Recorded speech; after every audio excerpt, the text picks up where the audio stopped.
Hi guys.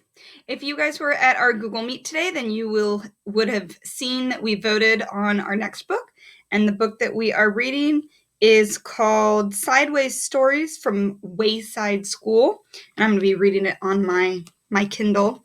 So before we get started, I am going to read you the introduction of the book. This book contains 30 stories about the children and teachers at Wayside School. But before we get to them, there is something you ought to know so that you don't get confused. Wayside School was accidentally built sideways. It was supposed to be only one story high with 30 classrooms all in a row. Instead, it is 30 stories high with one classroom on each story. The builder said he was very sorry. The children at Wayside like having a sideways school. They have an extra large playground. The children and teachers described in this book all go to class on the top floor. So there are 30 stories from the 30th story of Wayside School. It has been said that these stories are strange and silly, that it is probably true. However, when I told stories about you to the children at Wayside, they thought you were strange and silly. And that's also probably true.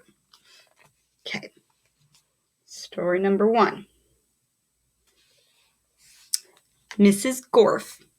Mrs. Gorf had a long tongue and pointed ears. She was the meanest teacher in Wayside School. She taught the class on the 30th story. "If you children are bad," she warned, "or if you answer a problem wrong, I'll wiggle my ears, stick out my tongue, and turn you into apples." Mrs. Gorf didn't like children, but she loved apples. Joe couldn't add. He couldn't even count, but he knew that if he answered a problem wrong, he would be turned into an apple. So he copied from John. He didn't like to cheat, but Mrs. Gorf had never taught him how to add. One day, Mrs. Gorf caught Joe copying John's paper. She wiggled her ears, first her right one, then her left one. Then she stuck out her tongue and turned Joe into an apple.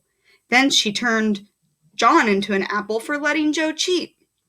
"Hey, that isn't fair," said Todd. "John was only trying to help a friend." Mrs. Gorf wiggled her ears, first her right one, then her left one, stuck out her tongue, and turned Todd into an apple. "Does anybody else have an opinion?" she asked. Nobody said a word. Mrs. Gorf laughed and placed the 3 apples on her desk. Stephen started to cry. He couldn't help it. He was scared. "I do not allow crying in the classroom," said Mrs. Gorf. She wiggled her ears, first her right one, then her left, stuck out her tongue, and turned Stephen into an apple. For the rest of the day, the children were absolutely quiet, and when they went home, they were too scared to even talk to their parents. But Joe, John, Todd, and Stephen couldn't go home. Mrs. Gorf just left them on her desk. They were able to talk to each other, but they didn't have much to say. Their parents were very worried. They didn't know where their children were. Nobody seemed to know. The next day, Kathy was late for school. As soon as she walked in, Mrs. Gorf turned her into an apple. Paul sneezed, "Achoo!" during class. He was turned into an apple. Nancy said, "God bless you," when Paul sneezed. Mrs. Gorf wiggled her ears, first her right one, then her left, stuck out her tongue, and turned Nancy into an apple. Terence fell out of his chair. He was turned into an apple. Mauricia tried to run away. She was halfway to the door as Miss Gorf's right ear began to wiggle. When she reached the door, Mrs. Gorf's left ear wiggled. Mauricia opened the door and had one foot outside when Mrs. Gorf stuck out her tongue. Mauricia became an apple. Mrs. Gorf picked up the apple from the floor and put it on her desk with the others. Then a funny thing happened. Mrs. Gorf turned around and fell over a piece of chalk. The 3 Erics laughed. They were turned into apples. Mrs. Gorf had a dozen apples on her desk. Joe, John, Todd, Stephen, Kathy, Paul, Nancy, Terence, Mauricia, and the 3 Erics, Eric Fry, Eric Bacon, and Eric Ovens. Louis, the art teacher, walked into the classroom. He had missed the children at recess. He had heard that Mrs. Gorf was a mean teacher, so he came up to investigate. He saw the 12 apples on Mrs. Gorf's desk. "I must be wrong," he thought. "She must be a good teacher if so many children bring her apples." He walked back down to the playground. The next day, a dozen more children were turned into apples. Louis, the yard teacher, came back into the room. He saw 24 apples on Mrs. Gorf's desk. There were only 3 children left in class. She must be the best teacher in the world, he thought. By the end of the week, all of the children were apples. Mrs. Gorf was very happy. Now I can go home, she said. I don't have to teach anymore.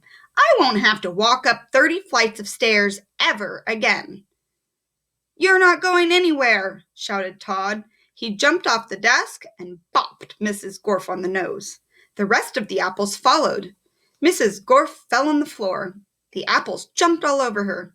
Stop, she shouted, or I'll turn you into applesauce. But the apples didn't stop, and Mrs. Gorf could do nothing about it. Turn us back into children, Todd demanded. Mrs. Gorf had no choice. She stuck out her tongue, wiggled her ears, this time left one first, then her right, and turned the apples back into children. All right, said Mauricia, let's go get Louis. He'll know what to do. No, screamed Mrs. Gorf. I'll turn you back into apples. She wiggled her ears, first her right one, then her left, then stuck out her tongue. But Jenny held up a mirror, and Mrs. Gorf turned herself into an apple. The children didn't know what to do. They didn't have a teacher. Even though Mrs. Gorf was mean, they didn't think it was right to leave her as an apple. But none of them knew how to wiggle their ears. Louis, the yard teacher, walked in. Where's Mrs. Gorf? He asked. Nobody said a word. Boy, am I hungry, said Louis. I don't think Mrs. Gorf would mind if I ate this apple. After all, she always has so many. He picked up the apple, which was really Mrs. Gorf, shined it on his shirt, and ate it. All right, here's our next teacher. Chapter 2, Mrs. Jules. Mrs. Jules had a terribly nice face. She stood at the bottom of Wayside School and looked up. She was supposed to teach the class on the 30th story. The children on the 30th story were scared. They had never told anybody what had happened with Mrs. Gorf. They hadn't had a teacher for 3 days. They were afraid of what their new teacher would be like. They had heard she'd be a terribly nice teacher. They had never had a nice teacher. They were terribly afraid of nice teachers. Mrs. Jules walked up the winding, creaking staircase to the 30th story. She was also afraid. She was afraid of the children. She had heard they would be horribly cute children. She had never taught cute children. She was horribly afraid of cute children. She opened the door to the classroom. She was terribly nice. The children could tell just by looking at her. Mrs. Jules looked at the children. They were horribly cute. In fact, they were much too cute to be children. I don't believe it, said Mrs. Jules.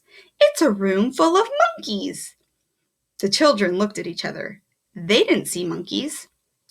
This is ridiculous, said Mrs. Jules. Just ridiculous. I walked all the way up 30 flights of stairs for nothing but a class of monkeys.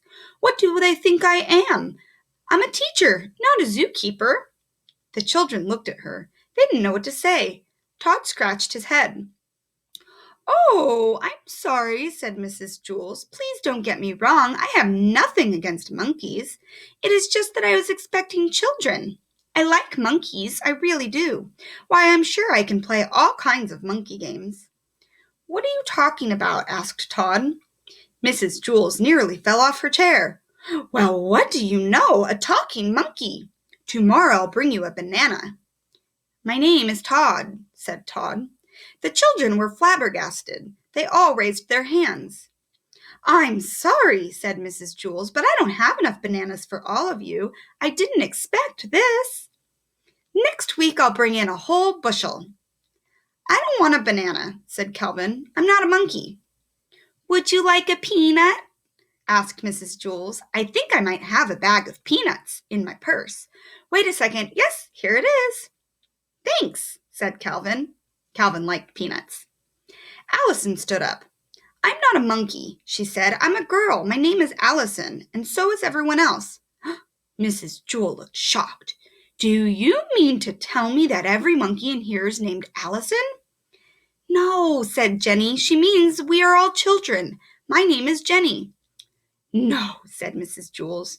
You are much too cute to be children. Jason raised his hand. Yes, said Mrs. Jules. The chimpanzee in the red shirt. My name is Jason, said Jason, and I'm not a chimpanzee. You're too small to be a gorilla, said Mrs. Jules. I'm a boy, said Jason. You're not a monkey? Asked Mrs. Jules. No, said Jason. And the rest of the class, they're not monkeys either? Asked Mrs. Jules. No, said Allison. That is what we've been trying to tell you. Are you sure? Asked Mrs. Jules. We'd know if we were monkeys, wouldn't we? Asked Calvin. I don't know, said Mrs. Jules. Do monkeys know they are monkeys? I don't know, said Allison. I'm not a monkey. No, I suppose you're not, said Mrs. Jules. Okay, in that case, we have a lot of work to do. Reading, writing, subtraction, addition, spelling. Everyone take out a piece of paper. We will have a small test now. Jason tapped Todd on the shoulder. He said, Do you want to know something? I liked it better when she thought we were monkeys. I know, said Todd. I guess now it means she won't bring me a banana. There will be no talking in class, she said. She wrote Todd's name on the blackboard under the word discipline. All right, boys and girls, we are going to stop right there. I will record and put the next 2 chapters up on the Google Classroom, and then we will read the following 2 chapters on Thursday at our Google Meet, and I will see you then. Bye.